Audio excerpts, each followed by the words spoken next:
everyone, welcome to Rockin' Robin Cooks. Today's recipe, I'm cooking up some nice saffron risotto rice with some sausage and asparagus.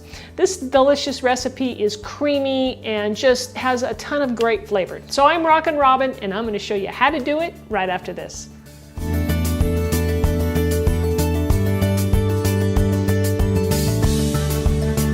All right, so let's go over our ingredients so we can get started. First off, we have our rice. Now you have to use, to make risotto, you have to use Arborio rice.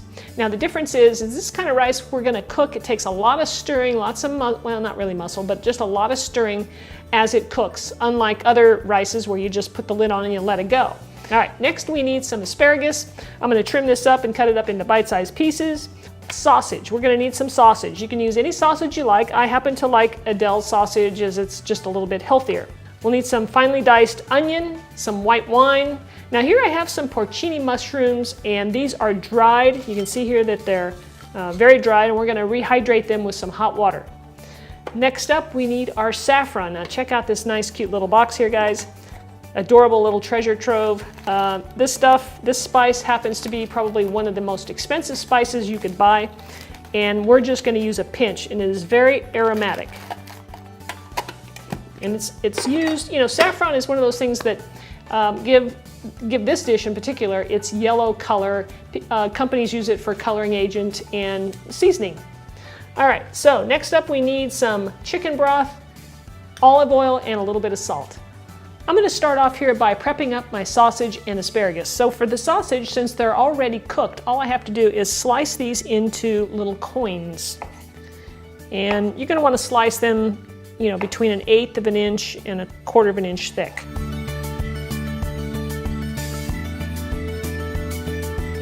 To prep up the asparagus, I'm just going to take it and just break it where it naturally wants to break and snip them off. They all seem to be breaking about the same height. You could then take the rest of your pile of them and just line them up and then just cut them all about the same distance. And then I'm going to chop these into bite-sized pieces.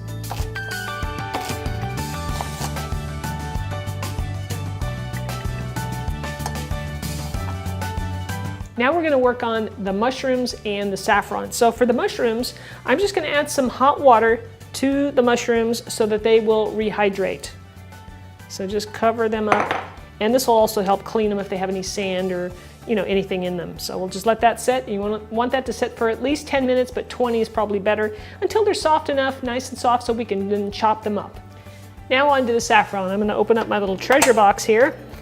And remember we said that I was going to take just a little pinch. Now I have a pestle and mortar here because I want to kind of grind it up so that there's not big strings in my rice dish.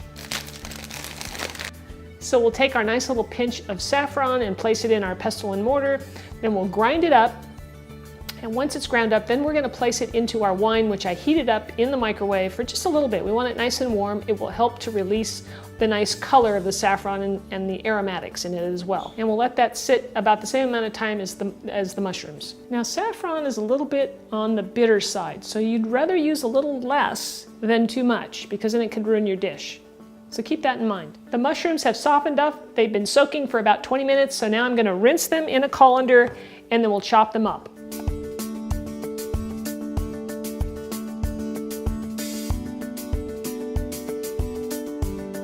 All right, it's time to start cooking. What I've got over here on the stove is I got my pan going here, my big frying pan. I'm gonna add some olive oil to that and we'll start cooking our onions, but right over here we have our chicken broth. So the chicken broth needs to be warmed up so that when we add it to our rice, we want it to be a hot mixture going into a hot mixture, right? So we don't want to cool it down. All right, so we'll add some olive oil to our pan. And we'll start cooking our onions. And I'm going to cook these and saute them for about 3 or 4 minutes. I'm going to put my temperature on medium-high to get them started, and then I'll probably bring that temperature down. All right, so I went about 5.5 minutes here on the onions. You can never do any harm by going a little longer. Now we're going to add the mushrooms.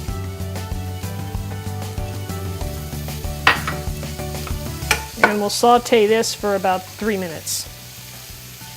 Now I'm ready to add the rice, but it looks a little dry in there. So I'm going to add just a little bit of olive oil. I want to have enough oil in there so that I can coat the rice. So we'll drop in the rice, give it a good stir.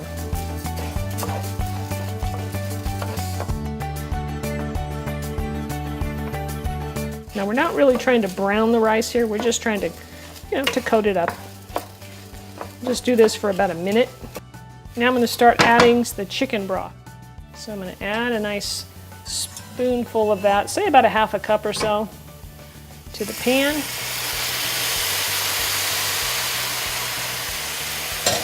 I'm going to turn the heat down for just a moment, guys, because I'm going to add the wine to this. And I'm going to turn the temperature back up. We want to get this to a simmer. That's going to cook our rice. Remember I told you there was a lot of stirring involved. So from this point on, we're going to be doing almost constant stirring. So I got my temperature on medium-high, and I want this to bubble. Right? I want a nice little bubble going on so that the rice will cook. Now for those of you with inquiring minds about what's going on with this other frying pan over here, I'm going to use that to brown up my sausage. Now that's optional. You don't have to do that because the sausage that I'm using is already cooked, but I'm doing it because I like the way it looks. It makes the dish look a little better when it's finished. All right, so once that liquid absorbs into the rice like it's doing now, it's almost pretty much all absorbed. It's time to add another scoop. And we just keep doing this process for about 25 to 30 minutes. And that's when, all this stirring releases the starches in the rice and it makes it creamy. So you don't have to add anything to get that creaminess. It's just naturally occurring with this arborio rice.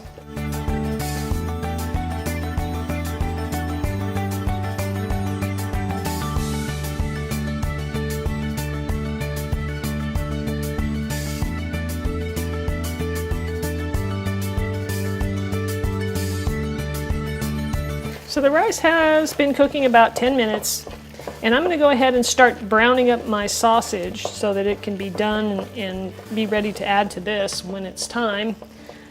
So I'm going to pour them into my pan.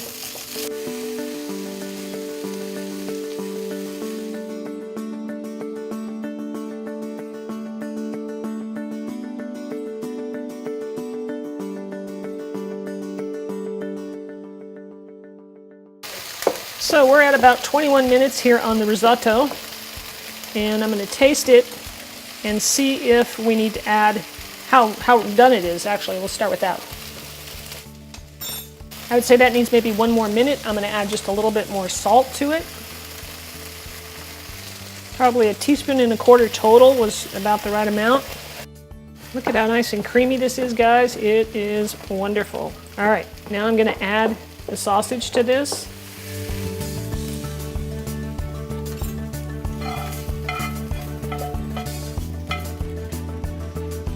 We'll stir that in and serve it up.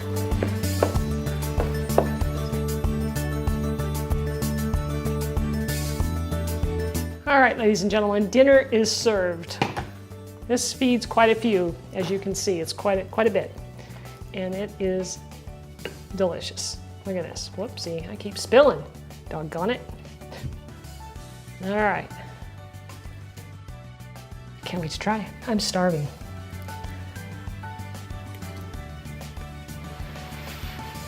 Very hot.